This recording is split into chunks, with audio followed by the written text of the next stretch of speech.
Hi, എല്ലാവർക്കും നമസ്കാരം. ഇന്ന് നമ്മൾ ഉണ്ടാക്കുന്നത് നമ്മുടെ അമ്മമാർ പണ്ട് കാലത്ത് ഉണ്ടാക്കിക്കൊണ്ടിരുന്ന ഒരു ബീഫ് കറിയാണ്. അതപ്പോൾ നമുക്ക് എങ്ങനെയാണെന്ന് നോക്കാം.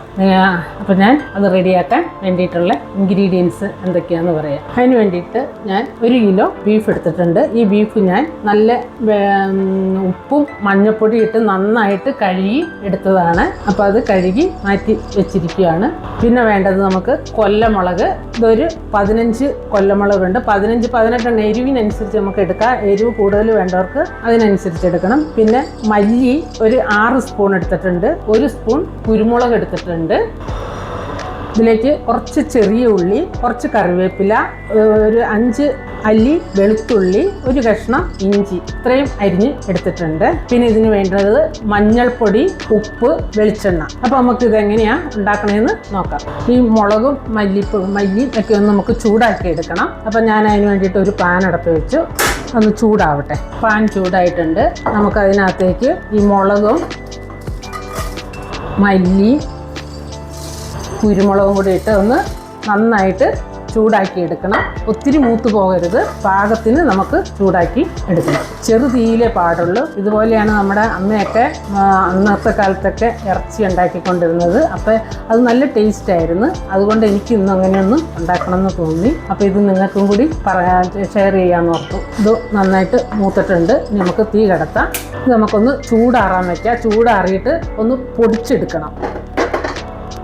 ഇതിപ്പോൾ നന്നായിട്ട് തണുത്തിട്ടുണ്ട്. ഇത് ഞാൻ ഒന്ന് മിക്സിയുടെ ജാറെടുത്ത് പൊടിച്ചെടുത്തുകൊണ്ട് വരട്ടെ. ഇത് ഞാൻ പൊടിച്ചെടുത്ത് ഇനി ഇത് ഇത്തിരി ചൂടുവെള്ളം ഒഴിച്ച് നമുക്ക് ഒന്ന് നന്നായിട്ട് മിക്സ് ചെയ്ത് ഒരു 5 മിനിറ്റ് ചൂടുവെള്ളം ഒഴിച്ച് വെക്കട്ടെ. എന്നിട്ട് നന്നായിട്ട് മിക്സിയിൽ അരച്ച് നല്ല പേസ്റ്റ് പോലെ അരച്ചെടുക്കണം. വെള്ളം ഒഴിച്ച് കുതിരാനായിട്ട് വെച്ചേക്കാണ്. ഒരു 5 മിനിറ്റ് ഇത് ഇങ്ങനെ തന്നെ ഇരുന്നിട്ട് 5 മിനിറ്റ് കഴിയുമ്പോൾ നമുക്കിത് അരച്ചെടുക്കണം.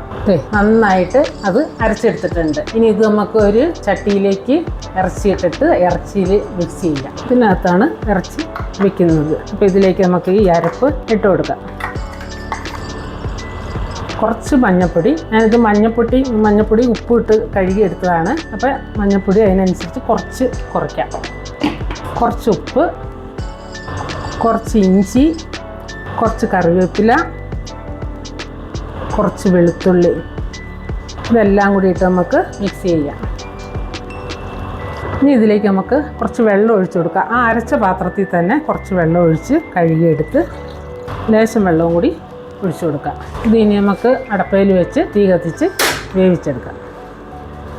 ഇത് നന്നായിട്ട് തിളച്ചിട്ടുണ്ട്. നമുക്ക് നന്നായിട്ടൊന്ന് ഇളക്കി കൊടുത്തിട്ട് മൂടി വയ്ക്കാം. ഇതിൻ്റെ മസാല എന്ന് പറയണത് മുളകും മല്ലി കുരുമുളകും കൂടി വറുത്ത് പൊടിച്ചെടുക്കുന്നത് മാത്രമേ ഉള്ളൂ. വേറെ ഒരു മസാലകളും ഇതിനകത്ത് ചേർക്കുന്നില്ല. പിന്നെ മഞ്ഞൾപ്പൊടി, ഉപ്പ്, അല്ലാണ്ട് മസാല വേറെ ഒന്നും ചേർക്കുന്നില്ല. ഇനി നമുക്കിത് മൂടി വെച്ച് വേവിക്കാം.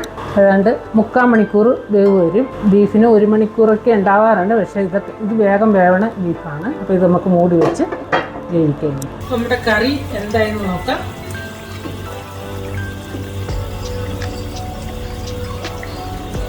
നമ്മുടെ ബീഫ് നന്നായിട്ട് വെന്തിട്ടുണ്ട്. നമുക്ക് തീ കിടത്താം. ഇത് ഇങ്ങോട്ട് വാങ്ങി വെച്ചിട്ട് നമുക്ക് ഇതിനെ കടുക് വറുക്കും. ഒരു പാൻ അടുപ്പിൽ വെച്ച് തീ കത്തിച്ച് കൊടുത്ത് ഇത് നന്നായിട്ട് ചൂടായിട്ട് നമുക്ക് എണ്ണ ഒഴിച്ച് കടുക് വറുക്കണം. പാൻ ചൂടായി. നമുക്ക് അതിനകത്തേക്ക് എണ്ണ ഒഴിച്ച്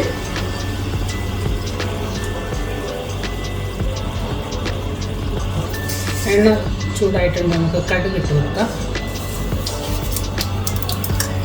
കടുക് പൊട്ടിക്കഴിഞ്ഞ് നമുക്ക് ഇതിലേക്ക് കറിവേപ്പില, ഉള്ളി, വെളുത്തുള്ളി, ഇഞ്ചി ഇതെല്ലാം കൂടി വഴറ്റാം. ഉള്ളി നന്നായിട്ട് മൂത്തിട്ടുണ്ട്. നല്ല ബ്രൗൺ കളർ വന്നു. നമുക്കിതിൻ്റെ തീ കടത്താം.